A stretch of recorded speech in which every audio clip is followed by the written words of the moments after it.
તમામ મહત્વના સમાચારો પર નજર કરીશું, પરંતુ એ પહેલા આજના 5 મહત્વના મુદ્દા આપને ગ્રાફિક્સના માધ્યમથી દર્શાવીએ। સૌથી પહેલા વાત સાબર ડેરીની કરીએ, જેની સામે પશુપાલકોની મોટી જીત થઈ છે। ₹990 પ્રમાણે પશુપાલકોને ભાવફેર અપાશે। સાબર ડેરીના ચેરમેને આજે આ જાહેરાત કરી। આ તરફ ગંભીરા બ્રિજ દુર્ઘટના મામલે સીએમ એક્શનમાં છે।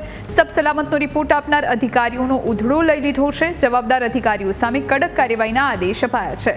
આ તરફ વાત રાજકોટની કરીશું। રાજકોટમાં ડમ્પરની અડફેટે વિદ્યાર્થીનીનું મોત થયું છે। પ્રતિબંધ છતાં શહેરમાં દિવસે પણ બેફામ ડમ્પર દોડી રહ્યા છે।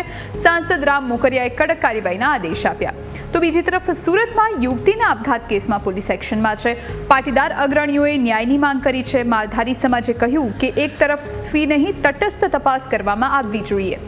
આ તરફ મેઘરાજાના વિરામ વચ્ચે ગુજરાતમાં રોગચાળાનો ભરડો જોવા મળી રહ્યો છે।